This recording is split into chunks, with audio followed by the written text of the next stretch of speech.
I'm streaming now. Let's hope. Oh, there we go. I have no idea what's. Okay, so yeah, I think I should be started now. My name is Minty Root. You've probably heard of me for in a couple of projects, such as Project Undercloud, Luna's Determination, Good Morning Baltimore, The Fall of Sunset Shimmer, The Beginning of Harmony, which released a couple of months ago, and you've probably heard also in such projects such as Aquaman and Maleficent Mistress of Evil, which I'm talking about the films right now. It's So today what I'm gonna do is a retrospective, basically about the whole concept of animation. Basically, from my point of view, not because I don't want to explore what other creators did. It's just that in my case, I know what was my own intentions back in the days, and I don't want to talk too much from the point of view of other people. I don't want to put words in their own mouths. So what I'm gonna do is explore a bit how I started back in 2013 because I want to explore what basically some fan project of mine, but also how I was impacted by other projects. I'm going to show a bit how, from the perspective of the software itself, because a lot of people just look at fan animation as the result. They basically think we push a lot of buttons, but they don't really think a lot about where we push those buttons. And so basically what you see here basically is the computer I've been using for a couple of years. It's basically just a desktop. It's not the best CPU in the world. It's a 2015 CPU, along with a massive display that I bought last year. No, actually, the year before. Now we're 2021. Actually, funny thing, I didn't have a car at the time. It was a 35-inch display. I really wanted it. I didn't have a car. I didn't want to go and get a cab for that. So I took the subway to the Best Buy to get the display because it was on sale and I didn't want to have to wait. So I had the giant box with me, walking from the store to the subway just to try to get it there. It was quite the experience. But actually, I say that I started 2013 actually. So the computer I was using back then was just this thing. Nothing really special. It's a 2011 MacBook Pro. It's not really much. It's actually, I haven't used it in a while for two reasons. For one, this is so obsolete that Apple's not offering any software update anymore, and the problem is that Blender is now requiring the latest version, or at least the one that right after the one that is no longer supported. And there's the battery. The battery, like they actually replaced basically made it replaceable, and I did, and then the replacement battery also died, so this is basically now a paperweight.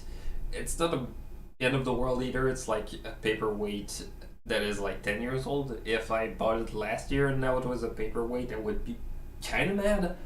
But yeah, it's not the end of the world. I had it back in the days. I had the smaller table. It was just plugged in a big screen and a keyboard and mouse, and it was basically work on that. And yeah, it's pretty old. Like there's two USB 2.0 ports in that thing, and yeah, even then it was already outdated. So I'm gonna plug that. And so if people wonder what this monitor and this keyboard are connected to, it's the Hourly Pony server, which is actually an even older laptop, basically handling it. So back in the day, one of the things that was one of the reasons why I got involved in the fandom in the first place was that we had I had some knowledge in Flash, and when I heard that the show was animated in Flash, I was quite excited, and I was thinking, should I try it on my own? And obviously, I was kind of unsure what I should do in the first place when it came. And one resource that really helped for a lot of people was when Double Ring Boom decided to share the resources. They call them puppet rigs, and then we realized later that it was not the term that we should use. So the one thing that we had, and yeah, actually, right now it's not what my display usually looks like. I'm basically crimming it to make it so people can actually see what's going on the screen. Uh, but yeah, the double rainbow rigs look like that. Or I would say they looked more like this because kind of lying. Yeah, one of the problems we had when they released them is that, of course, I'm not there to trash people who worked in it. One of the problems we realized was that we realized that our knowledge of what how the show was done was not the best. There was a few things we didn't realize, like for example, the colors are all wrong. Instead of being because it was more it was not that warm of a yellow for her mane or her eyes. Her eyes just look golden, that one. And someone tells me that. Oh, all right. So we had a few problems with those rigs. For one, if you zoom in and you look, for example, at the lines that made just the way that the lines connected with the legs, instead of going with the sharp end to try to to make to fit with the show style, kind of like, for example, this sharp hand here with the wing. It was basically they basically just went with the line tool, and that was it. And that was one of the things that didn't help for all those projects. One of the problems we had was that I had to taper them to make them a bit more accurate. Just going back and clicking. Yeah.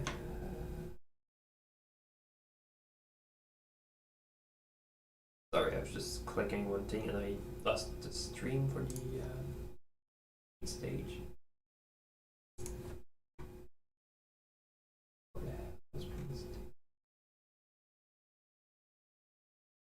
There we go. So, yeah, one of the things we did back in the days to try to fix that was it was really annoying because one of the features introduced later that would actually fix that. Modify shape, convert line to fills. Basically, instead of going with how the line would go, where you basically just change the just basically treat it like some kind of weird rectangle, so you'd actually be able to change that part. So we need to then cut it with a line, do this, then go back. And the problem with that is that since you go with basically, since you can't really go with the basically you cannot change it as much as you do before, so you'd be stuck. You'd be basically stuck with a line that was already converted, so you wouldn't have a lot of room for change afterwards. It was pretty annoying, and that was a problem they had with the show because the version of Flash they had lacked the feature that actually Flash introduced it. I think it was either 2014, 2015. But basically, instead of having to do that the line taper, they had a tool that was here, the width tool. That basically, I think they already had it in Illustrator. You basically just grab this part, grab. Yeah, the thing is really annoying because you need to grab like that, and then you just change the way that it's curved. So you basically have that sharp hand, but you'd actually have the flexibility of moving it around. Then you're gonna think, well, when would I need to move it around? Because for the hooves, obviously you can change between the poses. But for example, when you had a walk cycle, the idea that you had two legs actually bending, because one of the things you could do actually with the way that the rigs were done. For example, if you wanted to move them, one of the problems with Flash is that all you had is scaling, translating, you had a rotation that you could do. So for example, if you wanted to have, one of the things so when you wanted to have, for example, rotation, you could go actually do that. So you have derpy waving, actually waving really badly. And then you have skew, which is basically just rotation, but along one axis instead of rotation along both axes. So it was pretty annoying, and the way that the double rainbow rigs did also for when you had poses, for some reason they thought it was the best idea to put those poses in layers. It would be hidden. No. And you'd basically have those poses, or so for example, when you had a character that just wanted to just bend her leg, you'd need to switch between those poses. So you'd either hide the layer because you had it set as a guide, which don't actually appear in the final thing, or you basically just move it back to the original layer. But the problem with that is that if you want to do actually move those pieces around, you had to move all the pieces, and you cannot actually tween between one pose to the other like that with all those pieces, which is really annoying. And one of the problems we had with the double rainbow rig, again, because at the time we didn't really know much about how the show rigs worked. All the poses, if you go with the front, the side, and the profile, all of those were actually separate rigs that were basically just connected by the fact that they were in the same file. So if you had a character, for example, I think it's this scene. For example, when you had a character that, for example, the scene where you had Derpy who was actually turning her head, what you need to do is that you need to animate all the rig with all the poses from that angle, and then you'd actually need to actually switch between the head of the profile, the 3Q rig to the head of the profile rig, or the front view. So you'd have this head, and that would basically switch. And it was really annoying because you need to resync everything. You'd either, basically that was one of the things that really annoyed, because if you had a character talking and then turning their head, you'd have to figure out when the head turn would happen at the precise moment, and then you have to stop the lip sync the character when the character would be turning, then try to match it with the new one. You'd also have some struggle if you had a character going from front to profile, for example. For example, you have a character who's just front and just runs on the side. So it was pretty annoying, but at the time, if you look, for example, at what we had in the fandom, it was a lot of characters just talking, and we were happy with that. We had, if you look at other projects, taking Epic Pie Time, Epic Cupcake Time, which were not, as far as I know, done with those rigs. They actually made their own, but a lot of that was just, was mostly characters not turning their head a lot. At least not from a 3Q to a profile or a front. It was basically either nodding and it was it. And it worked. We didn't have worry too much about that, and the fandom, we all just enjoy having those fun animations to just enjoy. And at the time, if you look, for example, at because one of the things we had with Flash that we could do, because you've all heard of Flash being discontinued, it only applies to Flash, the Flash Player on browsers. That's why you can still use Animate, which is actually just renamed Flash. And you look at that and you think, well, back in the days you could actually deliver those Flash animations and you wouldn't worry too much about the. Actually, I'll talk about it later, but you could just animate in Flash, export as an SWF, and just release it online on some websites. That was it. It was pretty straightforward. I didn't really do that back in the days because I had other plans, but I'll also explain later.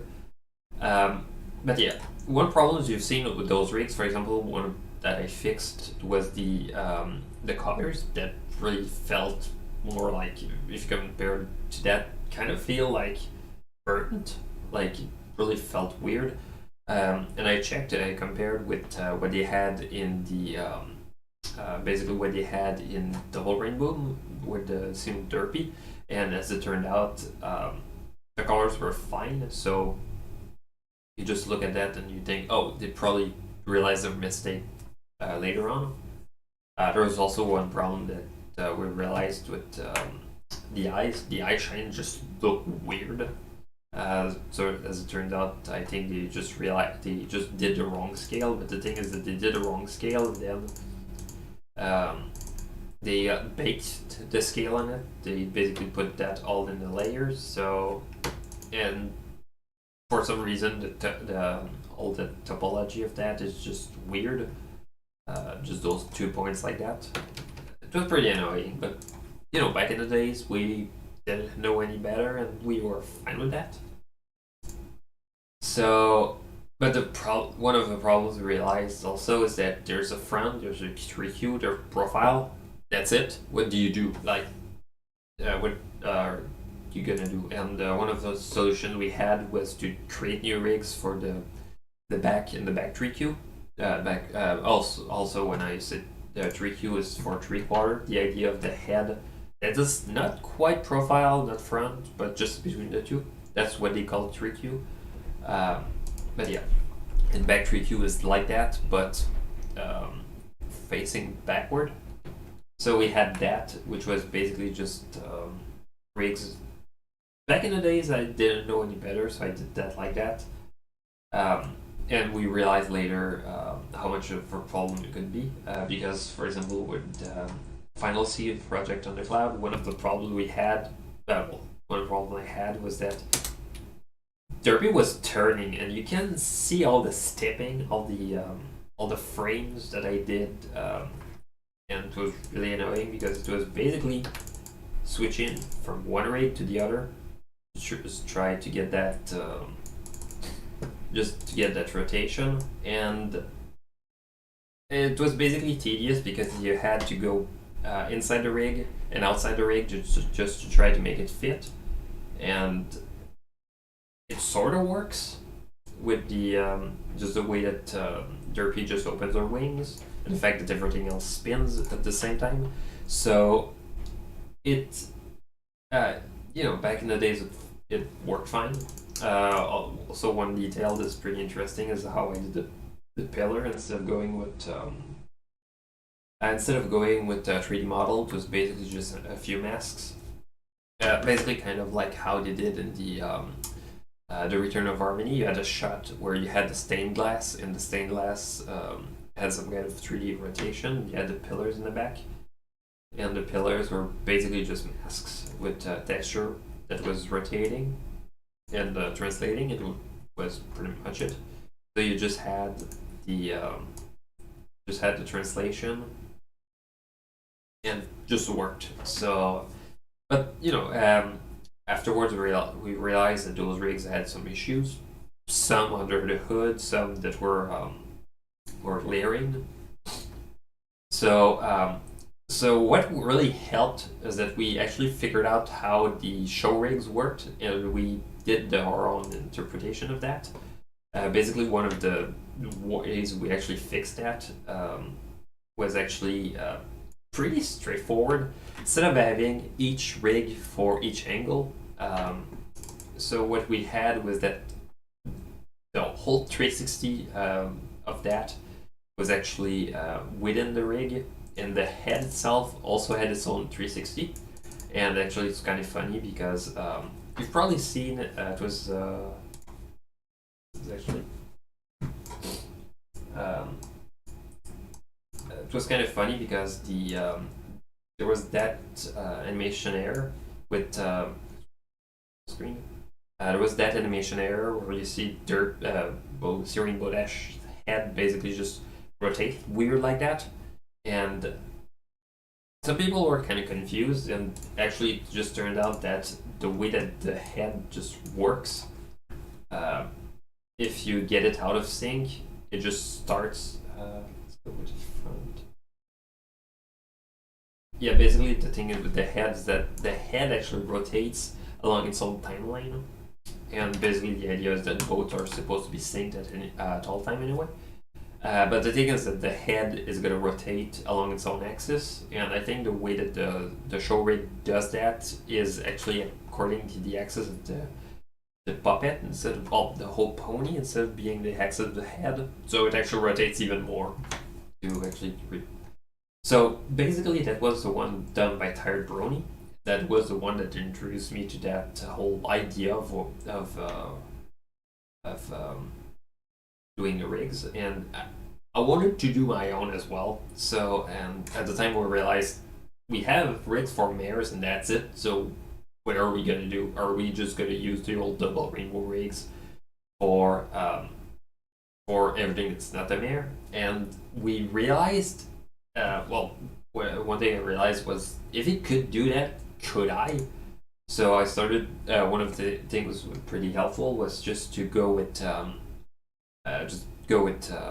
pony refs and basically just do my own rotation, try to make it fit.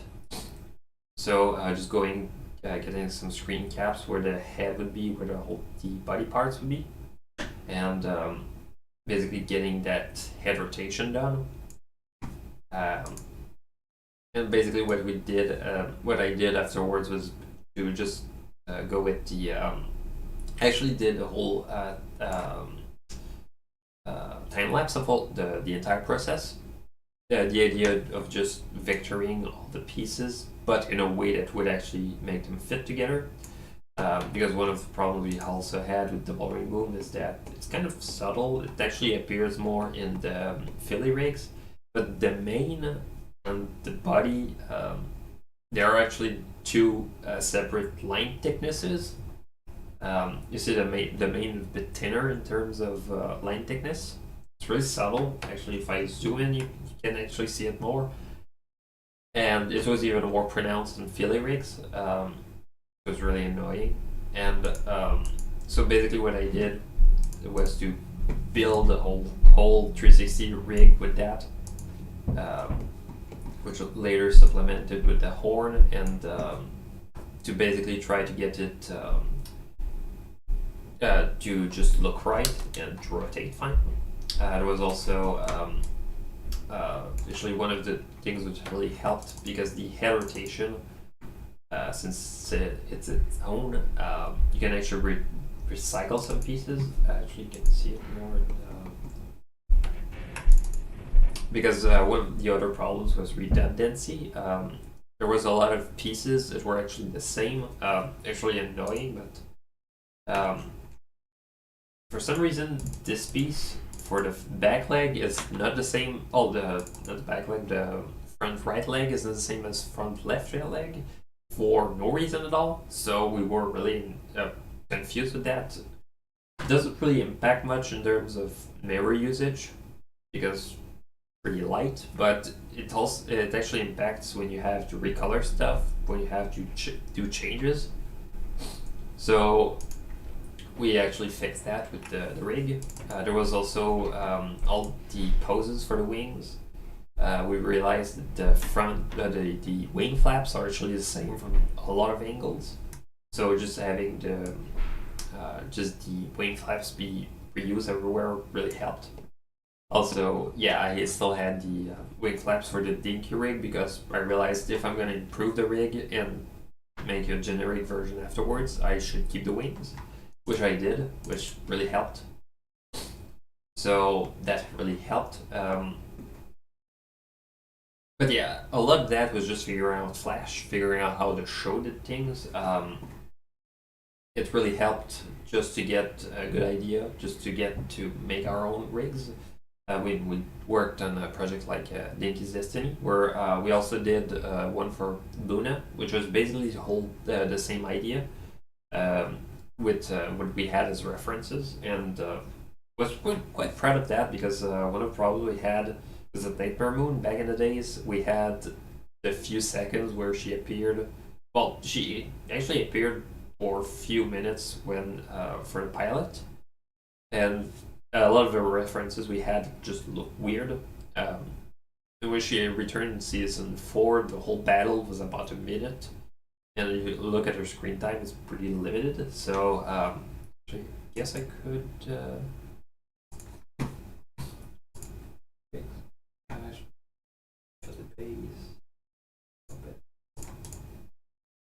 Yeah, when we did Nightmare Moon, a lot of references was guesswork, and it was really annoying because basically a lot of things was just, for example, if you look at what we had, basically just trying to get the right angle for the head, and then we had to just draw the stuff that we couldn't figure out.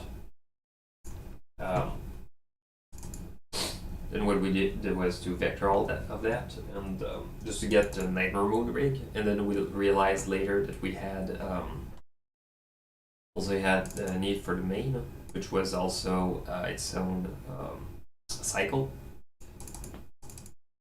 So it was pretty cool because we had something showed it was never done in the fandom. If I recall, there was some people who were starting to make their own Nightmare Moon rig, at least in Flash. And yeah, I was really proud because that one was mine. So yeah. One of the problems we also hit is that her main, the thing is that there's a blur, but the blur effect, the way that it behaves in Flash, is that it blurs movie clips. The problem with movie clips don't actually move in the timeline. They actually move when you execute the file, but if you actually go with After Effects, it doesn't actually execute the file, it just reads the frames. So the main would be static if you had the blur. So we had to actually export the main separately from the rig, blur it, and then add it to the rig using things like After Effects. After Effects, for example, when it came time to recombine things like recombining the shadows, it was pretty cool because the shadows are actually a map of the basically just it was basically just a black and white map of all the animations we already had, just offset with the right perspective.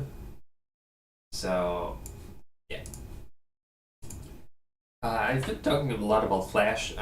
Guess I could show a bit some of the other stuff that we had. It was also pretty cool. Back in the days, we had basically when I wanted to have some 3D animation, because I thought, well, back in the days my Flash animation skills were not the best, so I thought, well, let's try to prove in other ways. So we had Blender. Well, I had Blender to try to get to do some 3D sequences. But back in the days, again, one of the problems we had with Blender was still wasn't really new, because Blender has been there for, as it's at least 2005, at least in the freeware version, the open source version. What we had as a problem is that the technique that we had for shadows of reflection was pretty weird. For example, back in the days, specular is basically just reflective part. For example, if you look at how this thing is shiny, that's the specular part, and you look at shiny things. For example, if you go with a surface like a mirror surface, it's basically the roughness that actually goes with that. And roughness, so basically what you really needed to do with a proper, well, what we have now is that you go just with highly specular, and you reduce the roughness to make it like a mirror, or you increase it to make it like brushed metal.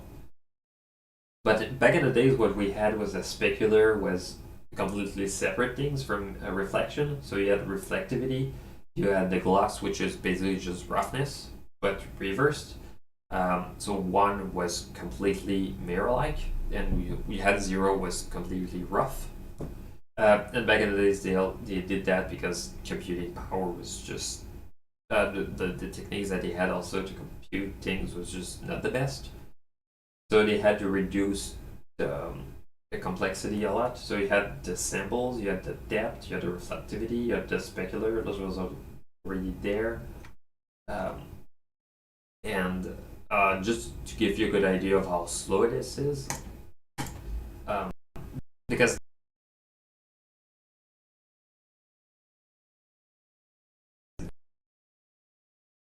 thing is uh,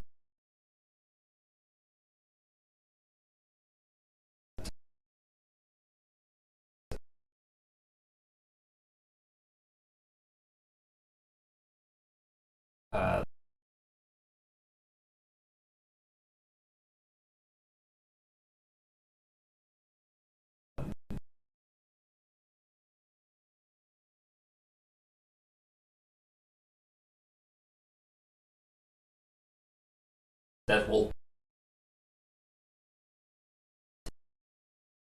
thing was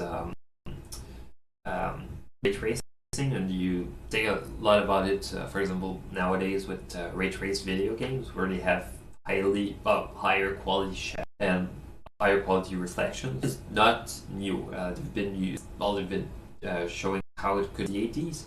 They had the resource property have, for example, is the so it's pretty.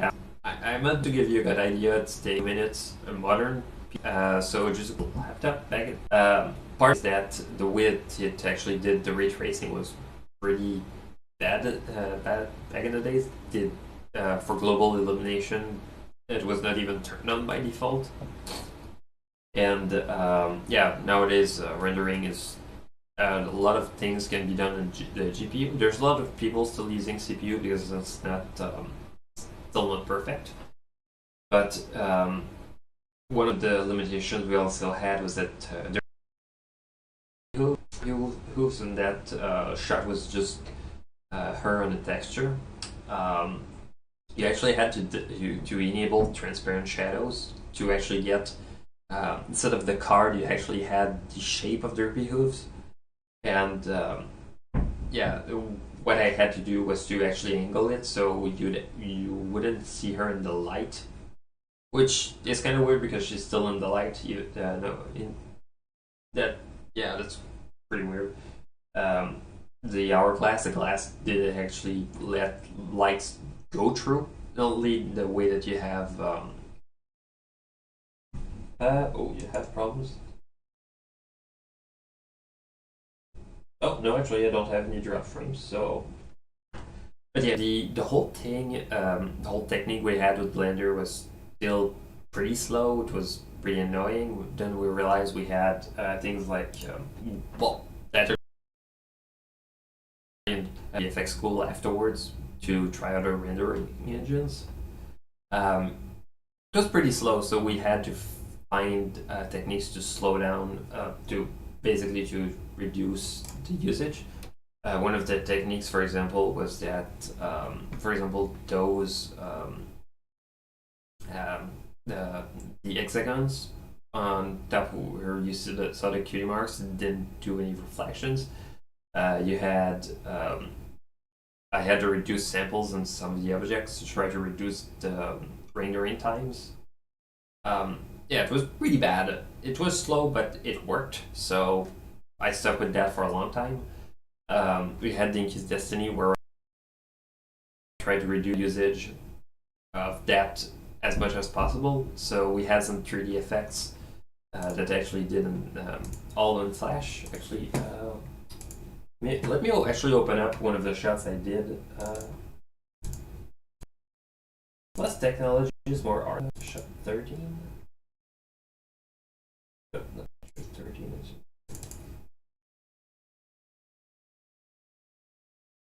I think it was shot 9. And if I'm wrong, well, I'll have shown you other shots. And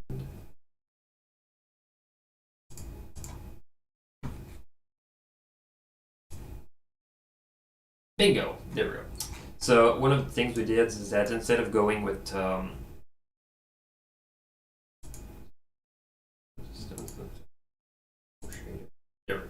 one of the things we realized, because doing that with ray tracing was pretty bad. So what we did was to actually go with so we had a shot where we had reflections on the ground, which was pretty cool. We had just the rotation of the camera. The rotation of the camera itself is not. Is actually just using the skew tool with the ground. So you see that there's no actual 3D involved. If you go to Q like that, and I zoom. Oh, right, zoom this. Here. So you actually had that effect like that. It was pretty cool back then. And you had all the objects that were also involved. For example, the statue, which was basically just tweening from one to the other. Tweening is tweening. You've probably heard of that era as tweening or keyframing. You basically tell the computer from the linear way. Well, it's still linear, but I also added knees. Basically, instead of going with a speed as linear, it just goes. For example, well, it just starts slow, goes fast, and then goes slow. A bit like you go with a real camera. Like you take a movement, you don't with a camera, you don't actually go at the linear speed. You actually start, you grab it, and then you have some speed, and then you slow down. And it really helped to make the movement a bit more appealing. You can actually do that with a lot of things. But one of the things that also helped a lot with that shot was that a lot of it was then used with compositing. So we had things. So you basically had that with the idea of the gut rays that come from the ground, which are not perfect in that shot. I think it's just the approximate one, but it actually worked, and we were really happy. And one thing that also helped is that you had a rotation with Dinky. You see, so it's pretty cool because since we had the rig that could actually do those rotations, I could actually go from one rotation to the other like that with all within the same rig instead of doing that switch 48 angles. So I had Dinky, who was there. So I could switch the angle, which, looking back, it's not the most accurate rotation. But I could actually go from that rotation to then walk, and then use that walk because try to bridge the gap, but try to make you focus less on the rotation, more the action. So I'm doing a lot of time skip, but we realized, for example, with that, one of the problems is that Flash is good. Like if you want to get started with Flash and you want to, and you don't want to go, for example, Toon Boom, which people say to that it's a replacement. You can still do that. You can still export in Flash. Actually, there's a new tool. I won't show it here because it's probably going to crash my computer, but there's export video now offered. Basically what it does is that it exports that's an SWF file, and then it just runs that animation and just records it for you. Then you can use that video and just upload it on YouTube. In my case, I don't, because one of the things every shot is its own scene in Flash, so I can actually have a bit more room for editing. Also, if I lose one shot, I don't lose the entire project. Like I've seen a lot of people. Actually, I've done that even before I was doing pony projects. The whole animation was in a Flash project because you would actually export the whole animation as an SWF file. Back in the Newgrounds days, the limitation you had was one SWF file of like 10 megabytes. So you'd reuse a lot of assets between the shots. But since I exported it as a video for YouTube, I didn't really have to worry about that. I could make changes in one shot that was specific for one shot and never have to worry about it. When you have to, so things like redundancy, for example. Yeah. It's also helped a lot for other projects, for like Luna's Determination, which was, I say, my last project in the Flash, but Big Mac Horseman was technically the last one. For example, when you have two characters interacting, and as I said earlier when I was talking about exporting in Flash, you see all those SWF, you see those SWF files, which are all layers. For example, there's the desk and all the things behind the desk, like Shirley, the desk, the window. All those layers were exported separately because I wanted to do things like reflection. So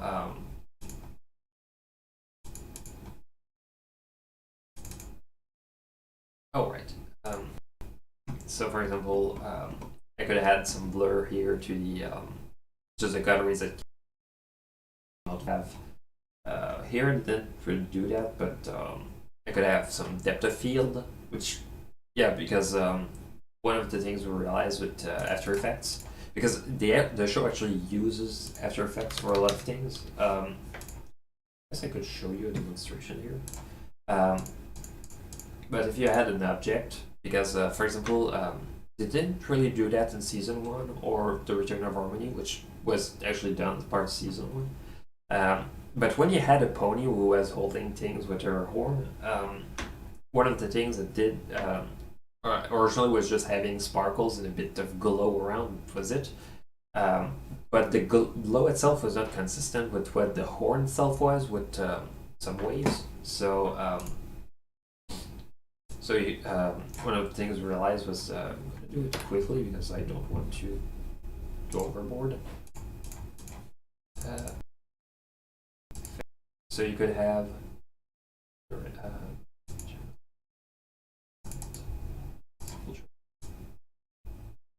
you could actually enlarge, then you go with color correction tint. So for example, let's go with red glow around everything. So you'd have that part, you'd have another one.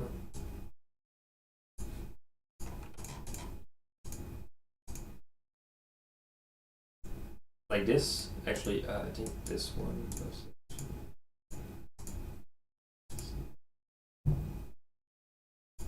Wait, no.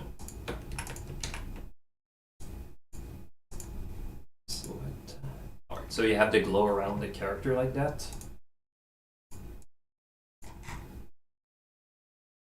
It's not perfect here because I can go with I can open SWF files as layers. Sometimes I didn't go with that because sometimes it would just give some weird artifacts, but that happens. But yeah, you'd have this, you'd have an adjustment layer. Actually, it's not even an adjustment layer, but and all of those things I have learned from Grant Baudet or Baudet. I don't know how he pronounced his last name, but he basically he had a guide. You talk about lip syncing, you talk about those glows, you talk about everything as with ripples. Yeah, now I'm doing it all by heart. So.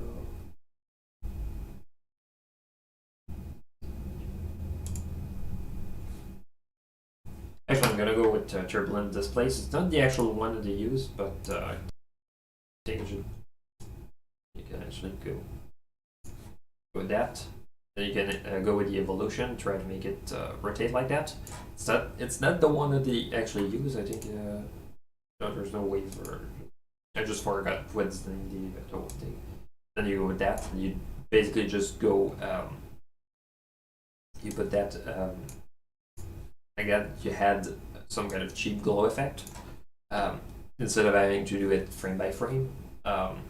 Really helped me, for example, in scenes where you had, with objects levitating. I would just have my recipe. They also use that for crystal ponies. I won't show it here because too much trouble. But the crystal glow is really to export the pony as a separate layer from the rest of the scene. Have basically have some gradient glow around the corners. You had actually, yes, I could at least show you what it looked like. So you had. Oh wait, no, generate cell pattern, and you had crystal plates. There we go. Basically, the whole effect for crystal ponies was this, and then you just have just have it evolve over time, and that was it. So, and that really helped me because not a lot of people do projects about crystal ponies. Partly because there's not much about them. You can talk a bit about Sombra, but there's not a lot of stories just about crystal ponies. So I do remember there was one in 2013. I think it was not the Tale of One Shadow. It was a story about Sombra, another character. And instead of doing that effect like that, they had what they had was that they had a cell pattern a bit like that. They had a character and they had a white background, so they didn't have to worry about masking. So the cell pattern, since it was all white, would actually just blend with background, and I think they just translated it. I haven't seen that one in a long time, so I'm just going from memory on that, and that worked. Sometimes you don't have to go with the really complex technical thing, and that happens. And one of the one of the cool things with that is that After Effects can also be used along with side with Toon Boom. So when I moved to Toon Boom because of the movie, and when the movie was released, a lot of people thought the ponies kind of look a bit weird. So my interpretation that I have, which is here with Solid Glimmer, is more of an hybrid between the show and the movie because the eye glow was weird. The line thickness was much thinner. It kind of looked weird as well. And yeah, it's pretty cool because you compare a bit how Flash and Toon Boom looks like, and you're gonna think, oh, it's the same thing. It's not. Here I'm using the most advanced version. Wait, it's not even the right one. This one. So instead of being basically just the whole grid and the timeline, that's it. It all operates around the node view. Actually, every version uses that node view. Just a premium version is actually one that actually shows you the view. So a lot of 3 layers are connected with pegs. Instead of just going with a tween where you just have a symbol, you have the you have all the pieces going together. So, for example, now I have the peg that just holds all the pieces of the head except the eyes. So I can actually go with a rotation. And it actually helped because one of the problems I had, for example, with this shot is that I just translated from one angle to the other, but that's slightly off. But when you had characters that you wanted to have very subtle head movements, it was pretty tough because you have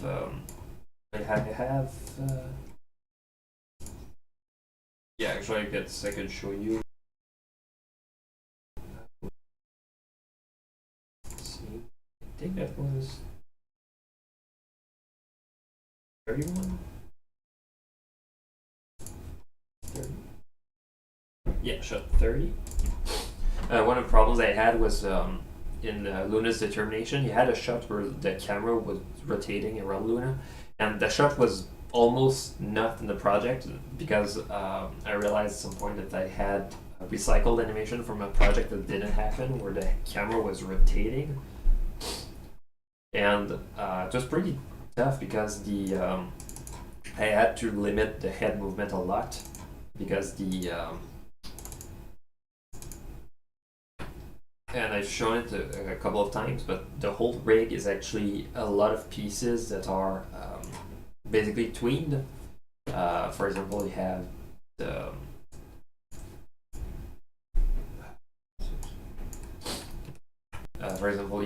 mount here. That's actually instead of being the actual show mount, I basically revectored it, and I had to. It's actually I had to tween it from this to this. As I tried to rotate it, I had the high animation on the separate layer as well. I had to I had some pieces that were just appearing. I had the horn that actually had to be pretty subtle, but inside the horn there's actually a mask. The rings of the horn were actually moving alongside. But all of those pieces are there, and I had to do that just to get one head movement, which was pretty tricky. So all they had was just her moving her head up and the eyes up. And that was it. That was really head movement, and then I had it back translating with a bit of lens. Yeah, basically just a bit of lens.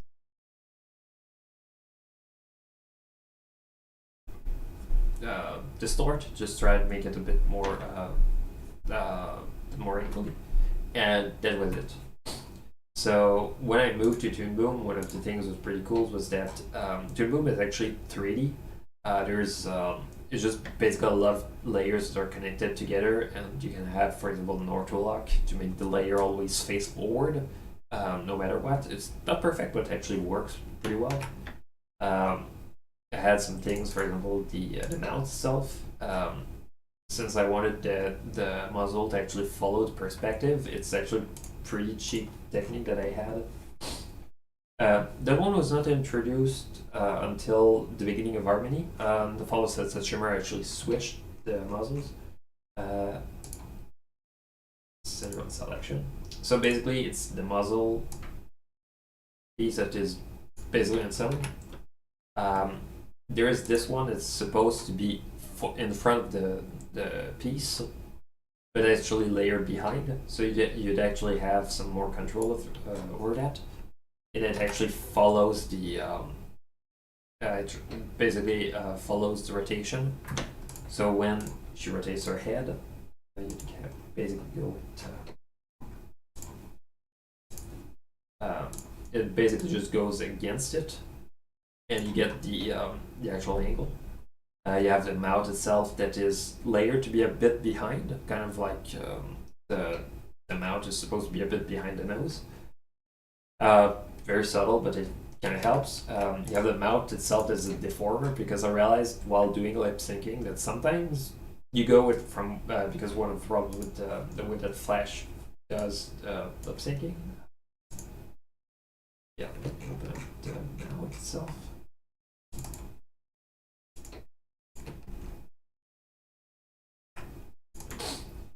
Basically, the way that the mount works is that they actually did that in the show as well, because it's much easier to just reuse.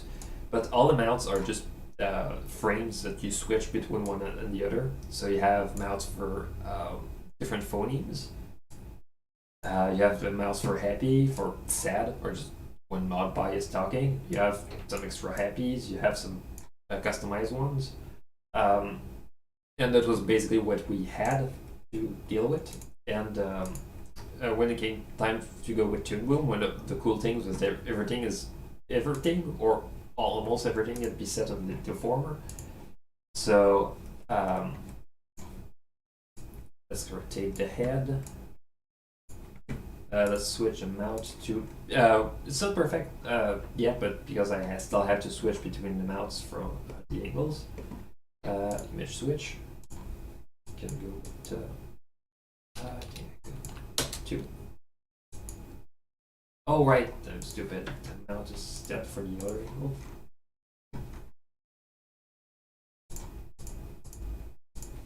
So there we go. So basically, since the mount is set on deformers, I can go. I can actually go with between different poses, and it will actually go with much more smoothly. And yeah, oh, also some detail. There's three monitors. This one and this one are connected to my main computer. There's this one is connected just to another one. It's really stupid. I realized while I was working that since I usually leave YouTube to play a video because I like either working with the TV on or with a video, when the computer crashes or it just lags, YouTube also lags.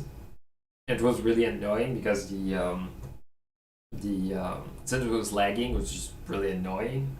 So I realized, well, let's go with my cheap laptop that still works. Still, it can actually play YouTube videos fine. So I just plugged it on the other monitor. I set it with mouse share app where I just go from one to the other with the same mouse. This one's called Mouse Without Borders. There's other versions as well. But here it worked, and I was really happy.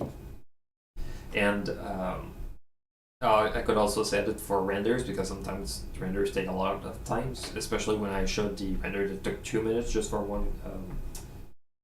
I'll actually return on that later. But yeah, it was pretty cool with to move with all those deformers because you can actually go. It behaves a lot more like 3D animation.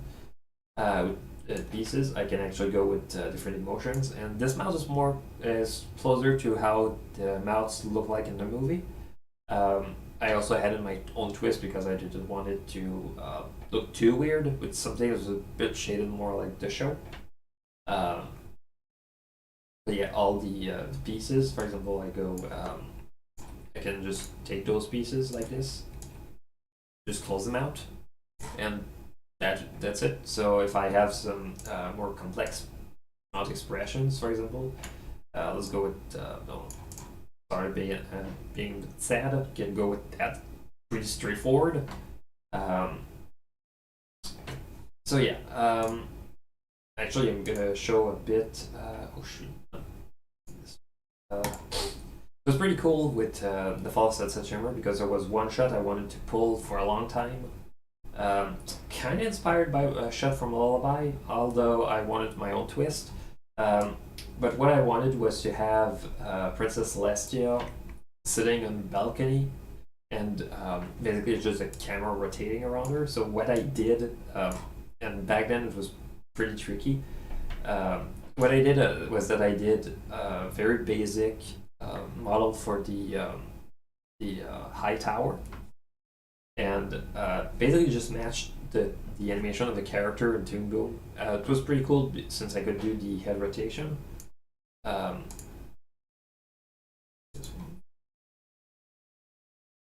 Yeah. I had to Play Blast. Oh yeah, Play Blast is basically not finalized render. It's basically just an approximation of the final render that you use just to give a good idea of what the render is going to look like. But basically, I had to match this rig that was basically just taking the proportions of the character, and was just trying to do a match move. It wasn't perfect, but it worked here. So I had I basically had to just match the movement of the camera, and it was pretty tricky as well because there was a lot of layers involved. The way that the main shifted. There was another cool thing with Toon Boom is that you can actually import 3D models. So I had to model the crown and chest piece that were 3D instead of having to try to figure it out in 2D. Then it just had it in outline. So you had the camera that kept just rotating around Celestia. I had to do a lot of image switches between some pieces from different angles, but it actually worked well here. So you have just the camera just rotate. There's the model piece. Back then it was still it was not the technique I use now, but what I did was that selection. Basically, I had to pose from one angle to the other, and I just did basically the equivalent of a shape tween in a Toon Boom. They call it morphing. You basically have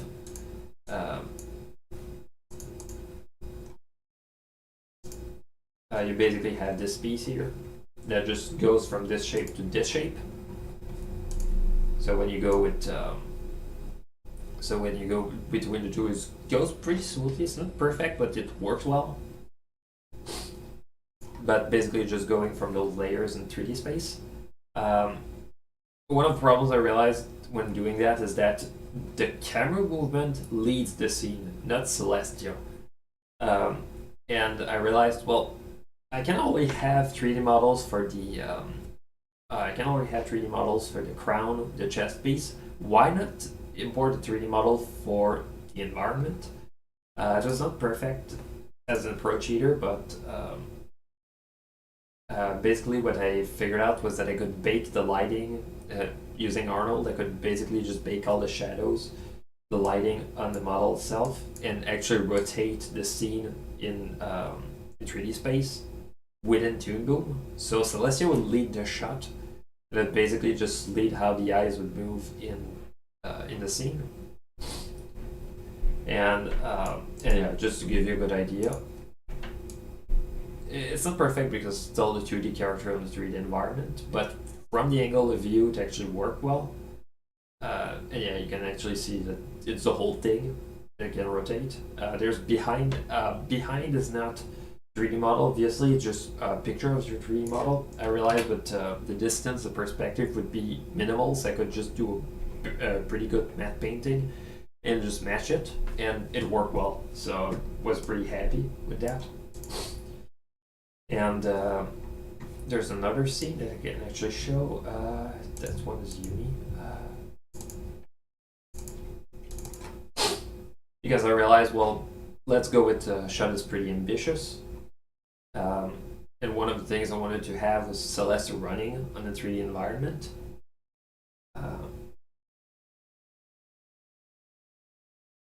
Sorry, Toon Boom is not behaving the best when I have too many of them open, but that's to be expected. There we go.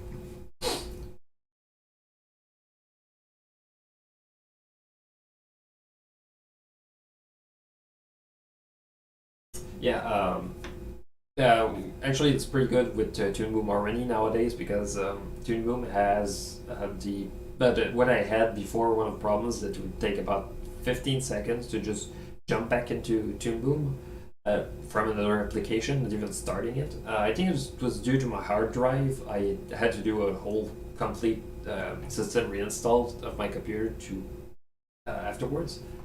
But yeah, one of the problems was really Toon Boom taking forever to load. So if I wanted to go interact with anything else, I had to prepare myself mentally for Toon Boom to take a while to kick back.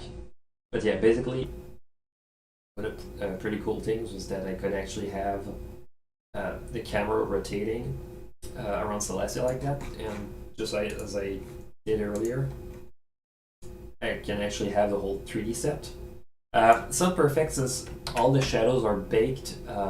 Things like reflection on the ground couldn't work because reflection depends not just on what's on the surface, but also the angle of the normal. So so for example, when I had to have reflection of the window, I had to comp it myself. It was pretty tricky, but the whole thing worked pretty well, and I realized, well, what there's a lot of potential because it's all 2D characters interacting in 3D space that actually worked.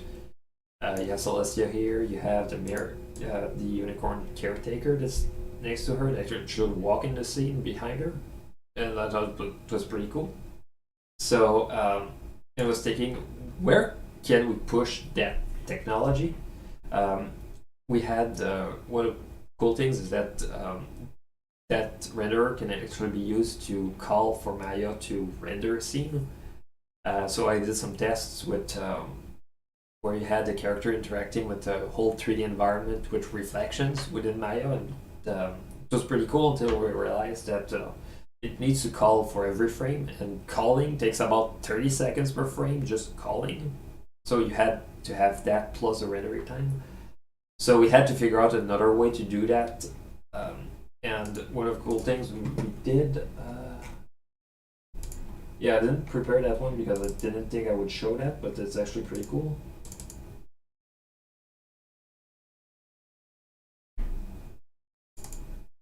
Ponyville test. One of the things we realized was that we could actually ask for the position of the camera and actually make it interact with the whole Blender scene. And Blender actually changed a lot since then, but we could actually have the 2D rig all perspective correct with all the layers in 3D space and actually make it work with the 3D camera movement with Blender, so you have all the reflections. There's not much reflection in that scene because I didn't think of that much. I was more concerned about camera movement. But you could actually have the whole 3D set with Blender, and so we could actually have some tricky camera movements this time with that technique. And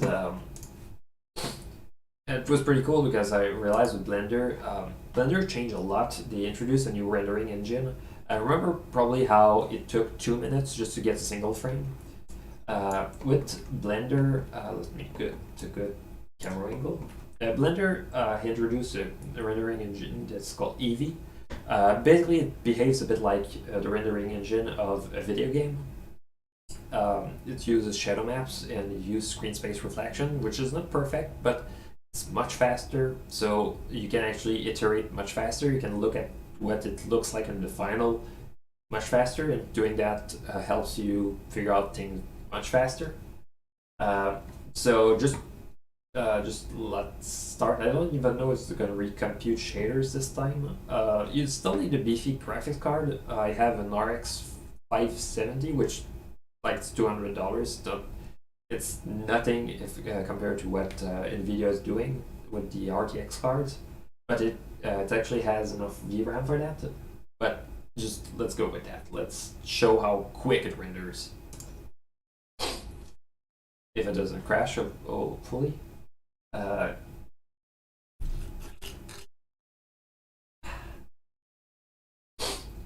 Yeah, one of the things is that since it's closer to how video games render with real-time renderers, it's going to need to recompute shaders. So there we go. That's it. It's not perfect with reflections. It's called screen space reflections, so it only reflects things you already see in the frame. So for example, if you have a mirror that reflects something off screen, you need a reflection plane, which is basically a probe with a camera that just looks at it from a different angle. If you don't have that, it's just going to reflect the environment map, which is basically just sphere texture of what's supposed to be in the sky. In this case, would be the stars. So yeah, that whole set with Ponyville is pretty cool because I can actually export the camera from Toon Boom to interact with that set. So for example, if I had Starlight Glimmer, for example, in Town Hall, I could actually just position her on top of the Town Hall, put a camera here, just make her look good in front of the camera in 2D, and just export a camera to go with that that set in Blender. And then I would just combine the two together seamlessly. Of course, since it's 2D, I would need a way to go with shadows, but that's the pretty cool thing with Toon Boom is that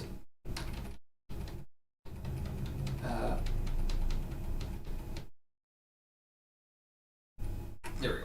So one pretty cool thing is that with Toon Boom, using a lot of weird coordinates, I could figured out a way to have actually shadows and reflections.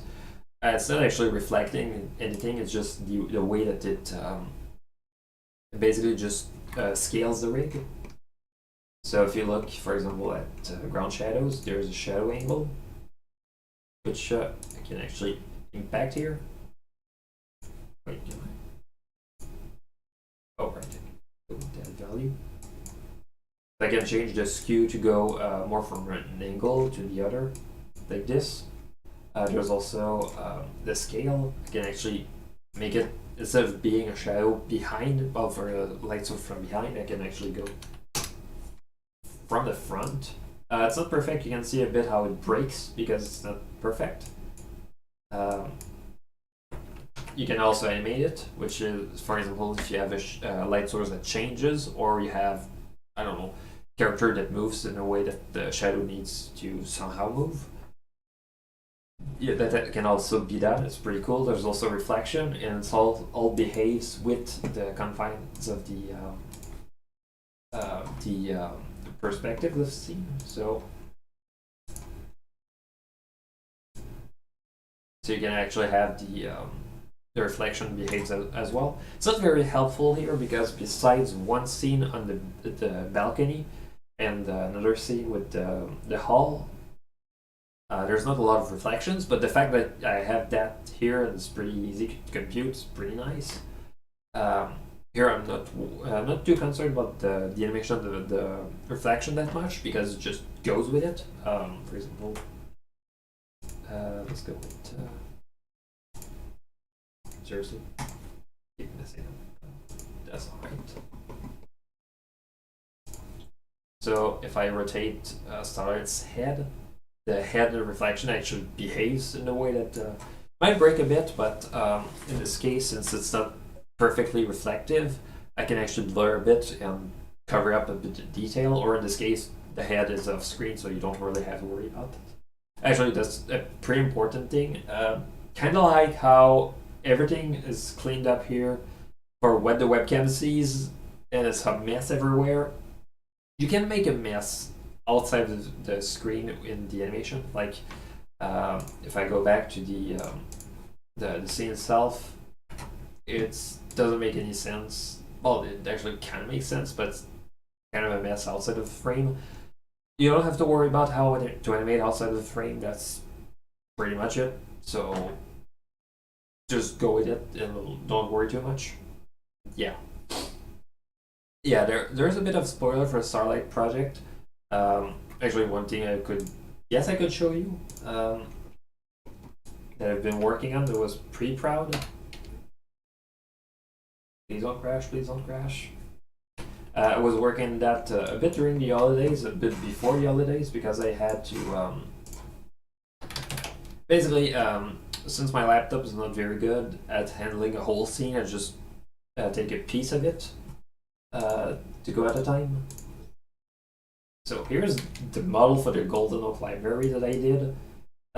Basically, it's as accurate as I could make it, even though it doesn't make any sense. Like, you look inside, the scale is all off.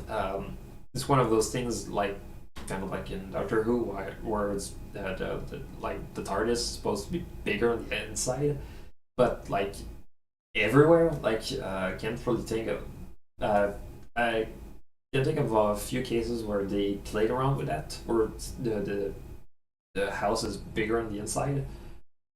It just happens. It's just that a smaller house is easier to frame for a shot, and bigger house is easier to get a lot of estate for characters to walk in to interact.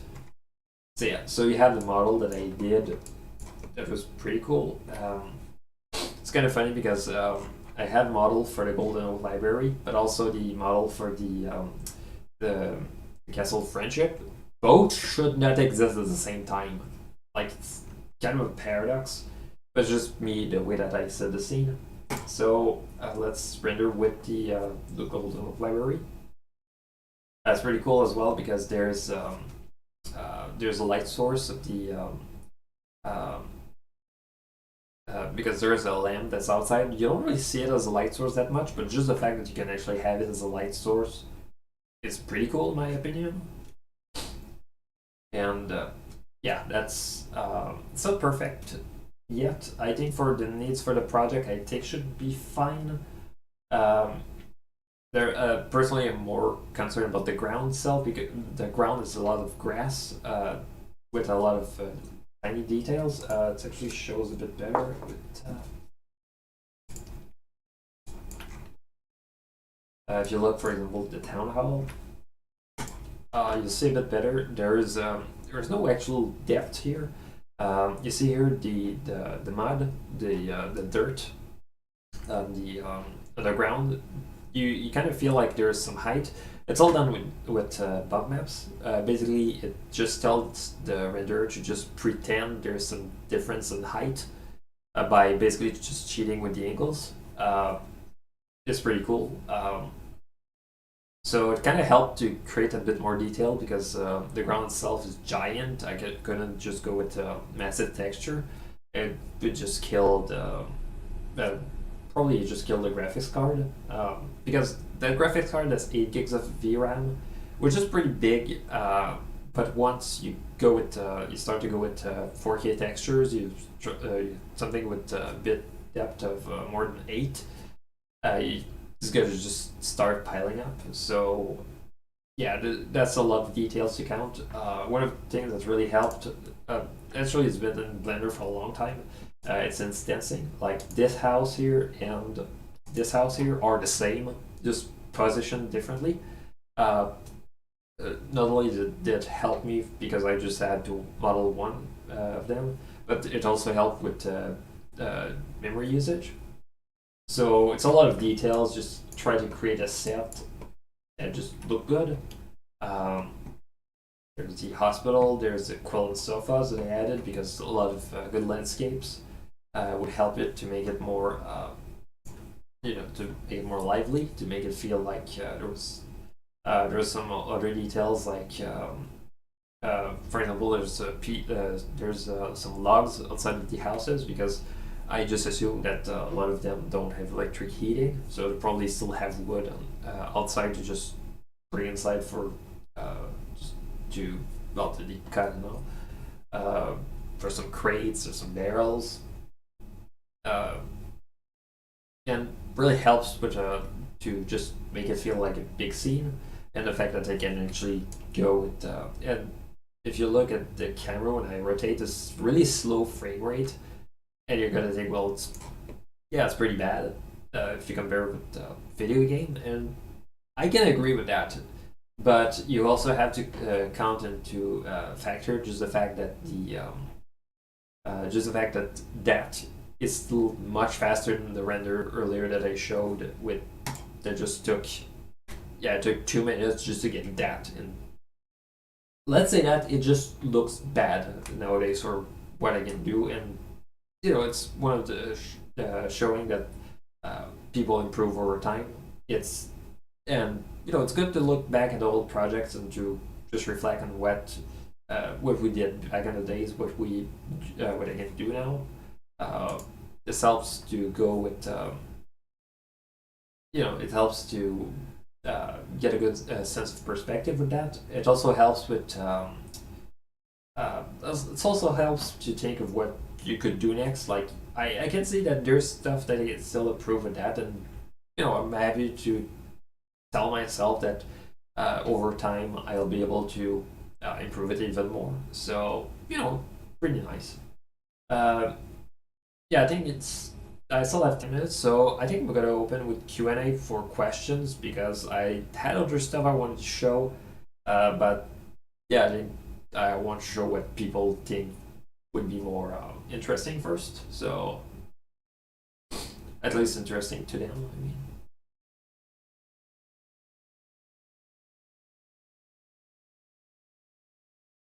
Oh, and when I was talking of reflections, the clouds here reflect in the water here, even though the clouds are much closer to the camera.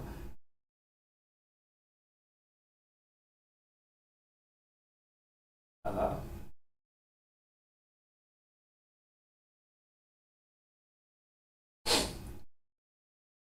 was there? Oh yeah, one thing I forgot to show. One of the things with Luna's determination was that a lot of it came from 3D models. Basically, I had a 3D model of the entrance that I had instead of just going with vectors from the show that are just made it a bit darker. But I realized when I was doing renders for that, it just took forever to render. Just one image, I think back then took like 40 minutes to get at a high quality, because one of the things is that I switched to a ray tracer to path tracer. Instead of just calculating just one bounce of the light, it actually calculates all the bounces, or at least up to a point, the light limit and the sample you have. But it just instead of just calculating all the weight the rays with the samples, it just goes with basically just takes a few samples of the all the ways that the light could bounce on the walls, for example. And the idea is that the more samples you have, the more it's going to converge to the truth of the how the light behave here. And just doing that just took forever because it was using Arnold, which was pretty fast at doing that. But if I wanted to have more than just one picture, for example, I was talking about earlier the shot with Celestia on the balcony. Just one frame of that took about 15 minutes just to calculate all those things.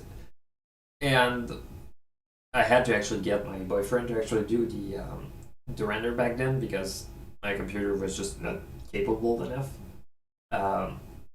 Because yeah, basically the just those calculations just took forever at high quality. Um, what I did in this determination, since I didn't have those resources, was I just did one render and I just painted over it in Photoshop and I just projected it and well, basically just extruded it to displacement.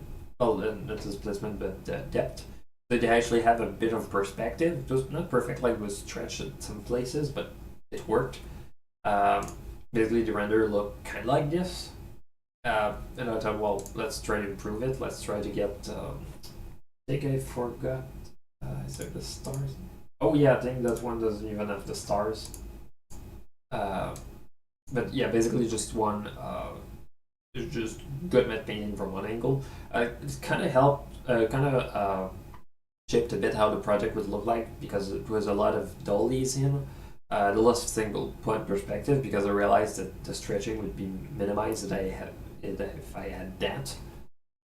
This will help with projects like the False Sunset Shimmer, where basically I kind of did a similar approach to that, where the diffuse and the diffuse part and the reflective part was separate. It would basically be stretched along with their depth map, and the depth map is basically the idea is that the farther it is, the brighter it is.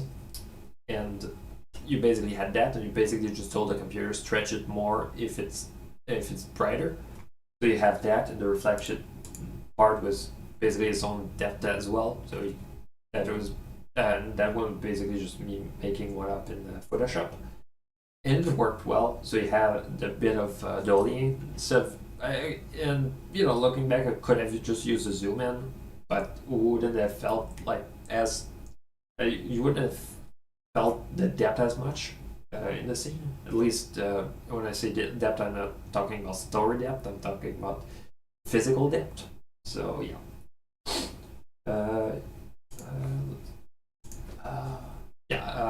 There's any question? Yeah, because I'm not entirely sure what else to talk about. Just this pony vault model took. I say I've been working that for a year. It's not entirely true. I was working on that in parallel with the beginning of Harmony. I was a bit sad because since the beginning of Harmony was happening in, it was happening at a different place, I couldn't have any excuse to show that. And I was thinking, well, eventually I'll be able to show all the work that goes into that. Yeah, right now I'm really happy because I can actually show what this looks like. Um, so yeah, there's still a lot of work left to do with the Starlight Glimmer project. Hopefully, I be able to release it around summer, either summer or fall, because of the all the work that's still left to do. I also have a few other projects in parallel. Right now, I'm still working on a story for a Nordle project. And people look at that and think, oh, he's doing a non-pony project, and people think, oh, it's some kind of escape. But it's not really that. It's more of an idea I had in mind that wouldn't have fit as well for a pony project. Still has some of the spirit of fandom, but I felt if it was an original project, I could explore some of my own ideas as well. And I was thinking of as well. The fandom gave me so many things. I should, give back with my own original thing that that people could then look at and be inspired by, or at least look at and make their own ideas as well. Because we've seen some original projects on our fandom as well, so yeah.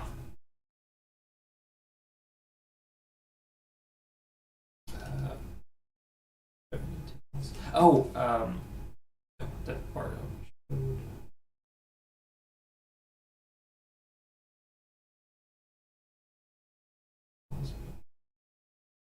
Oh yeah, I guess I can show a tiny little thing as well for the opening scene. It was really a proof of concept what the false sunset shimmer could be like because we realized that it was pretty cool because the original idea was that I wanted to have a shot with camera movement. Then realized, well, let's go with a little zoom in. It really helped because I could actually see. It was pretty cool because I could actually go with uh, pretty smooth, but you have the head movement where you have Celestia just turns her head and instead of just cutting from one angle to the other and really snappy way. You would actually go with movement where you could actually feel the curve. Um, and then here you can see that the mate kind of doesn't make that much sense, but that's another thing. And you could and it was pretty tricky as well because you had Celestia turning her head, but then you have Celestia then turning her head behind. So I had to use the main itself to kind of cover the weird parts of the head. With the rig, I had to switch. At some point, I had to switch the way that the layers were ordered. Actually, you can probably see it.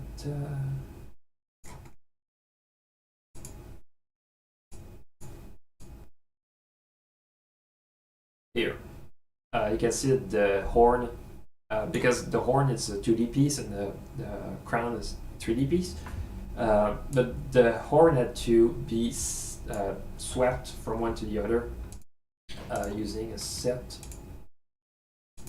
It was pretty tricky because of the way that things were ordered. Wait, no, it's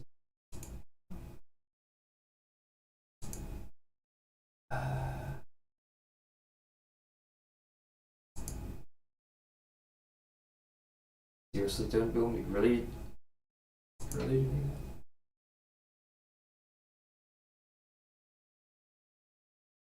that? Wait.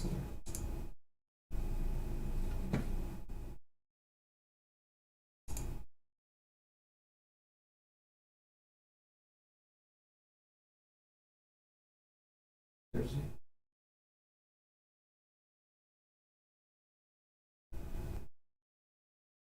Oh, there we go. Yeah, so